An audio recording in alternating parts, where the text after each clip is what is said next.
No meu caso, cara, triatlon pra mim faz tão bem, e por isso que eu tô muito feliz com isso, porque permite com que eu gaste mais isso, entendeu? Do que na musculação. Primeiro porque é muito mais lúdico. Você vai pro mar, vai não sei o que, a academia de musculação é um ginásio fechado. E segundo que o Endurance, acho que as luzes, né, deixa um pouco quente também. Eu acho que sim. Eu não sei também, o ar tá recém mudou de lugar aí, pode ser que esteja meio... Mas vamos lá. Esse eixo, ele tá evolutivamente conservado porque muito provavelmente é extremamente interessante que você tenha um mecanismo de funcionalidade que permita você lutar ou fugir frente a um perigo. E quando você vai ver a resposta desse eixo, é muito bonita, cara. Ao você ter... Como é que é? Cara, pensa assim, ó, se você tá na rua, acontece esse fenômeno. O seu cérebro identifica um perigo. E esse perigo ele pode ser real ou ele pode ser imaginado. Isso é importante para a sequência da minha explicação. Então ele pode ser um perigo que de fato acontece, o cara tá vindo com uma faca, ou você pode estar andando na rua, não ter ninguém, e você tá imaginando que vai vir um cara com uma faca e ter a mesma resposta, tá? Quando o seu cérebro identifica esse tipo de evento, ele dispara uma cascata endocrinológica orquestrada para responder a ele com um reflexo de luta ou fuga, que envolve liberação de adrenalina, para fazer com que você tenha energia e alerta, aumente o seu alerta, liberação de cortisol posteriormente, mas inicialmente adrenalina, liberação de opioides endógenos, então o teu corpo libera anestésicos endógenos, entre aspas, para que se você sair correndo e pisar num prego e cortar o pé, você nem vai perceber. Você já se machucou alguma vez e não percebeu? Eventualmente você tá jogando futebol, machucou, Várias não percebe, vezes. cara. Em casa, depois do banho, começa a doer. Porque aí abaixa esse nível de estresse. Vai liberar, o seu fígado vai fazer gliconeogênese, ou seja, ele vai produzir glicose. Você vai ter um aumento de glicose circulante nos seus vasos sanguíneos para oferecer. Os bronquíolos pulmonar vão dilatar para você ter mais oferta de oxigênio. A sua pupila dilata ou contrai para você afunilar o seu foco de visão. Tudo isso muito rápido. Tudo isso em... Sei lá, se você vê do nada assim... Tigre, tipo, apareceu um tigre aqui. Cara, agora. uma cobra assim, cara, provavelmente isso vai acontecer em menos de um minuto. Todas essas respostas. Tá pronto pra parada. Isso é foda É mesmo, muito legal. eu entendo o que tu quer E dizer. é evolutivamente conservado, porque é útil, funciona. Fazendo um parênteses rápido, é possível ativar isso de forma espontânea? Tipo, eu quero ativar isso pra utilizar disso. Espontâneo eu não sei, mas a questão é que como eu disse, esse eixo ele se ativa a um perigo real ou um perigo imaginado. Tem pessoas que têm esse mesmo eixo de uma forma ativa, talvez não tão grande, mas de uma forma um pouquinho menor, só que cronicamente, sentado num sofá assistindo televisão. Por quê? Porque na cabeça tá pensando nos boletos, tá pensando nos problemas, tá pensando no círculo social que não convidou ele para ir pra festa, ou não convidou ele para ir pro happy hour, tá pensando no trabalho que tem que fazer da faculdade, mas não quer, tá pensando no, sei lá, cara, no futuro, no emprego que a empresa vai fechar. E Então, aí começa a dar problema.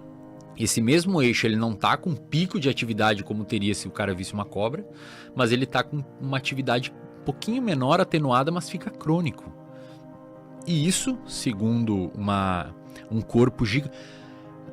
É um corpo tão grande de evidência que mostra que essa ativação crônica desse eixo, que em última análise vai resultar numa elevação crônica de cortisol, é um corpo tão grande de evidência que poderíamos fazer um paralelo que o nível de evidência é tão similar quanto o exercício físico fazer bem para a saúde. Caralho, É não sabia uma disso, concordância, cara. pô. É uma concordância que estresse crônico é um problemaço para sua saúde mental, porque afeta sono, cara, afeta a parte metabólica, essa produção, essa gliconeogênese exagerada no fígado, faz com que você tenha glicose disponível muito tempo na sua corrente sanguínea, faz com que você tenha resistência à ação da insulina.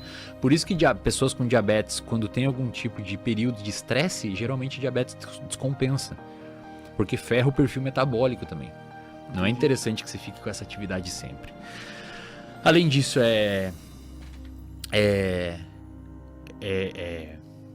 catabolizante, tipo, você começa a perder massa, exatamente, entendeu? Então, é um contexto fisiológico que é zero favorável para sua saúde, para manutenção da sua saúde. De novo, quando for um pico, provavelmente é adaptativo e por isso que a gente tem isso até hoje e tal. É interessante que você tenha isso. Por isso que a gente vai na academia. É um estresse de outra forma. É um estresse, é que assim, quando você... Esse é um bom exemplo. Se você tem esse eixo com atividade aumentada, pensa assim, do ponto de vista de natureza. Quando você tá na natureza e você tem... Vou citar um outro animal aqui. Imagina que você tem uma zebra na savana africana e essa zebra vê um leão e ela tem esse eixo exatamente o mesmo que a zebra tem. Ela ativa esse eixo, promove essa maravilha fisiológica e o que ela faz? Ou ela corre ou ela luta. Então, quando o eixo dela ativa, ela, digamos que gasta isso com uma atividade. É o que a gente faz indo pra academia. Por isso que se você tá muito estressado assim, cara, e vai pra academia, às vezes isso dá uma baixada, porque você meio que gasta essa preparação fisiológica. Na verdade, esse instinto, então, que o cara que tá muito estressado tem de, tipo assim, cara, quero quebrar essa casa inteira aqui e destruir tudo, seria um instinto que, tá, óbvio, a gente somos seres já na sociedade, mas aliviaria de certa forma o estresse dele. Na verdade, televisão, estudo. Na verdade, a agressividade reduz o estresse, cara. Tem vários estudos nos Estados Unidos que são bem legais do ponto de vista de metodologia de estudo, não legal o resultado, mostrando que, por exemplo, quando o time da casa perde uma final de NFL, aumenta a violência doméstica. Caralho. A galera chega em casa e briga. Caralho, velho. Tem estudos mostrando isso. Em roedor, a gente tem estudos mostrando que... Em roedor, tá? A gente tem estudos mostrando que o roedor que tá com medo ou tu estressa ele e quando ele morde ou briga com outro roedor, o nível de cortisol desce. Então a agressividade reduz o estresse. Aí pode ser uma agressividade direcionada a um contexto onde você faz um comportamento imoral, ou pode ser uma agressividade e você faz uma luta de jiu-jitsu. Você ir... Bota um saco de pancada. velho. Eventualmente até sexo, cara. Sexo, se você for observar do ponto de vista puramente comportamental, é um comportamento eventualmente agressivo. Né? Não do ponto de vista do ponto de vista criminal, sei lá como é que eu posso falar isso. Mas existe agressividade no sexo que eventualmente se transforma em prazer. Então essa mistureba toda, a gente classifica em caixinhas, mas nós somos animais, cara. Você vê dois chimpanzés fazendo sexo, você vai achar que eles estão se matando, Sim, entendeu? O leopardo se enche o ser humano, inclusive, esse é um tema até um pouco polêmico, mas inclusive tem neurônios no nosso hipotálamo, que é a região do nosso cérebro envolvida com libido e tudo mais, e com agressividade. Tem um grupo de neurônios que só se ativa quando você tá tendo um comportamento agressivo, tem um grupo de neurônios que só se ativa quando você tá fazendo sexo, e tem um grupo de neurônios que se ativa quando tá fazendo os dois. O grupo só se ativa quando você tá fazendo os dois. Caralho. No sexo agressivo. Isso foi caracterizado em mamíferos, não em nós humanos, não falei nós, mas foi em camundongos. Mas muito provavelmente isso existe também no nosso cérebro, embora a gente não saiba com certeza. Então o que eu quero dizer? O pico de estresse é muito bem-vindo, tá? Desde que você não tenha um comportamento compensatório que envolva destruir a casa ou bater em alguém, que muitas pessoas têm, principalmente se você desconta isso ou quer amenizar esse estresse com coisas que reduzem a sua capacidade inibitória do comportamento, como por exemplo álcool. A pessoa se estressa, ela já tem um vício em álcool que a gente sabe que reduz a capacidade de inibir o comportamento e ter uma noção do que é certo e o que é errado. Tira o freio. E aí a pessoa já está estressada, bebe álcool, eventualmente isso pode culminar num comportamento agressivo para com outra pessoa, ou com a casa, ou com alguma coisa, ou dirige rápido o carro, faz algum comportamento nocivo. E tem o outro lado, você pode ter esses picos e eventualmente ter rotinas saudáveis que você, digamos que gasta isso. No meu caso, cara, triatlon para mim faz tão bem, e por isso que eu tô muito feliz com isso, porque permite com que eu gaste mais isso, entendeu, do que na musculação. Primeiro porque é muito mais lúdico. Você vai pro mar, vai não sei o que, a academia de musculação é um ginásio fechado. E segundo que o endurance, pelo menos pra mim, isso é a minha opinião agora, pelo fato de você suar, fadigar, parece que você lava melhor esse, entendeu? Não, eu senti você entende o isso que eu quero hoje, dizer? né? Hoje a gente Então. tu bota pra fora, cara. Exatamente. Dá uma... Até a galera tava falando assim, E meus esse- amigos sempre falaram que eu tenho muita energia, talvez eu tenha encontrado um lugar pra... Isso que gera o famoso flow. O flow, o high da corrida. Não sei como é que chamam. Runner's high. Runners high. Exatamente, runners high. Ele... É isso, cara. É quando você tá num contexto de, puta, eu preciso liberar isso. E aí no meio da corrida tu atinge esse momento de recompensa e de reforço. E te gera aquela sensação de que, cara, eu tô resolvendo um problema de aspecto psicológico aqui, fazendo um movimento corporal. Por quê? Porque você gastou entre... Quando eu digo gastar aqui, é do ponto de vista metafórico, né, É um pessoal? Pelo equilíbrio amor de da Deus. balança, né? Agora, o problema, cara, é quando você tem esses picos, que eventualmente você pode ter os picos, mas fica um basal, velho, muito alto, principalmente resultando num aumento crônico de cortisol, tá? Aí começa a gerar problema. Por quê? Isso já é muito bem estabelecido na literatura científica, como eu falei, que estresse crônico, que é não necessariamente ter esse pico, mas ter um aumento gradual que eventualmente pode parar ou cair um pouco, mas ele está sempre um pouco mais alto do que deveria.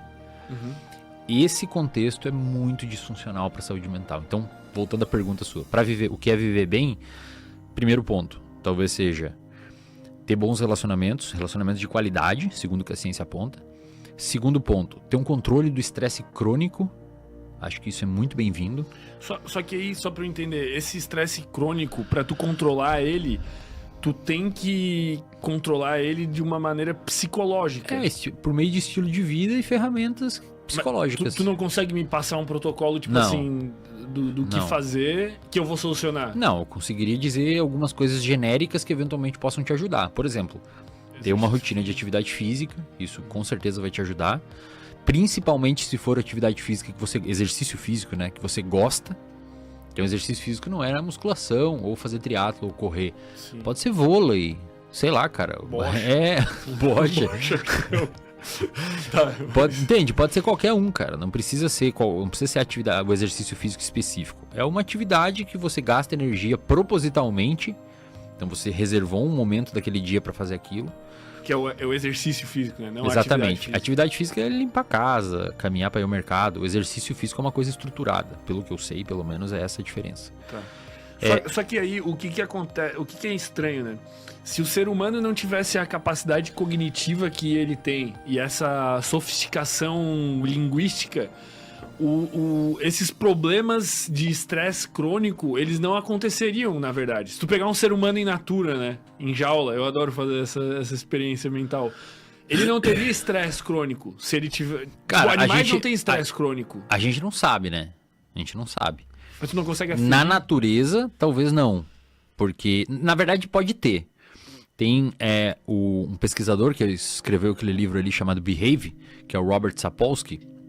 Ele é um cara que trabalhou muito tempo na África do Sul, estudando babuínos. E ele tem um livro chamado Por que Zebras Não Têm Úlcera? Ele tem a história de um primata, se eu não me engano, e Por que Zebras Não Têm Úlcera. O Por que Zebras Não Têm Úlcera é bem legal. E basicamente ele explica que zebras não têm úlcera porque elas não têm esse estresse crônico. Zebras se estressam quando tem que se estressar e depois cessou o perigo. Ou faltou alimento, me estressei. Tem alimento, parei. Tudo bem, é verdade, cara. Talvez a gente não tivesse esse tipo de... esse tipo de estresse crônico se a gente não tivesse inventado uma sofisticação tão grande quanto isso tudo, lidar com contabilidade, com necessidade de estocar alimento, de ir ao mercado, de lidar com fazer interações sociais, ter um nível hierárquico de obtenção de conhecimento, tudo isso aí que você falou, se preparar para nossa aposentadoria, guardar dinheiro e tudo mais, é verdade. Mas talvez também a gente, sei lá, morresse com 30 anos ainda e não tivesse inventado medicamento, um monte de coisa. Mas